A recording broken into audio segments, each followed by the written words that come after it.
The question is, a wire of resistance R is bent into an equilateral triangle and an identical wire is bent into a square. The ratio of resistance between two end point of an edge of the triangle to that of the square is. तो simple सा question है, कोई बड़ी बात इसमें नहीं है। एक वायर है जिसका रेजिस्टेंस कितना है, आर है। पहले उसको आपने इक्विलेटरल ट्रायंगल में कन्वर्ट किया, यानी तीनों साइड बराबर होगी, तीनों साइड बराबर होगी यानी वायर का रेजिस्टेंस तीनों में इक्वली डिवाइड होगा, यानी ये रेजिस्टेंस कितना हो जाएगा, आर डिवाइड बाई 3, ये भी आर डिवाइड बाई 3 और ये भी r divide by 3। Same wire को हमने स्क्वायर में कन्वर्ट किया है, यानी उसमें कितनी साइड होगी, 4 होगी, यानी चारों साइड में इक्वल रेजिस्टेंस डिवाइड होगा, यानी ये हो जाएगा आर डिवाइड बाई 4, ये भी आर डिवाइड बाई 4 और ये भी आर डिवाइड बाई 4 और ये भी आर डिवाइड बाई 4। तो किन्हीं भी दो पॉइंट के बीच में जो आर इक्विवेलेंट होगा उनका रेशियो क्या होगा, ये सिंपल है।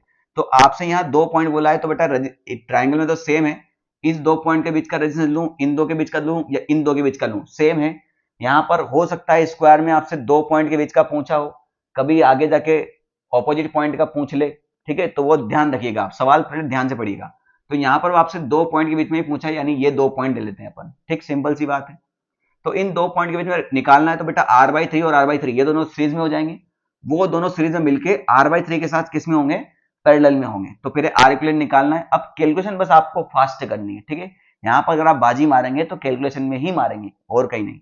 तो आर बाई थ्री सीरीज में हुआ, तो ये कितना हो जाएगा, r by 3 plus r by 3, LCM लिया 3, तो ये हो जाएगा 2r divide by 3। 2r divide by 3 r by 3 के साथ पैरेलल में है, तो इस केस में आर इक्विवेलेंट कितना हो जाएगा, R1 R2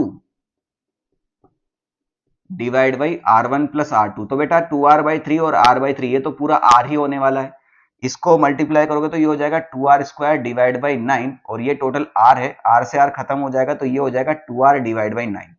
यहाँ आ जाइए तो वापस वही कहानी है, इन दोनों पॉइंट के बीच में आर इक्विवेलेंट निकालना है, तो ये तीनों किस में हो जाएंगे, सीरीज में, वो तीनों मिलके इसके साथ किस में होंगे, पैरेलल में। आप चाहो तो ऐसे वार निकाल सकते हो, ये लो ऐसे वार निकाल दो, अब समझ में आ गया ना।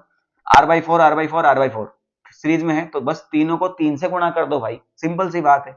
अदरवाइज आप एलसीएम लेना करना चाहते हैं तो ऐसे भी कर सकते हैं, 4 एलसीएम आ जाएगा, तो ये कितना हो जाएगा 3r डिवाइड बाई 4, ठीक है, सिंपल है।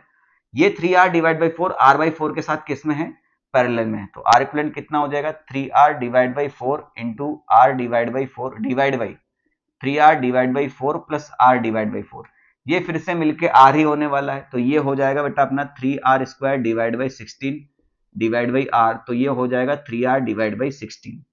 बस दोनों को डिवाइड ही तो करना है, तो ये अपना आर इक्विवेलेंट फर्स्ट वाला या ट्राइंगल बोल देते हैं इसको, और ये स्क्वायर बोल देते हैं, तो दोनों को डिवाइड करते हैं, r triangle divide by r square, तो ये हो जाएगा 2r डिवाइड बाई 9।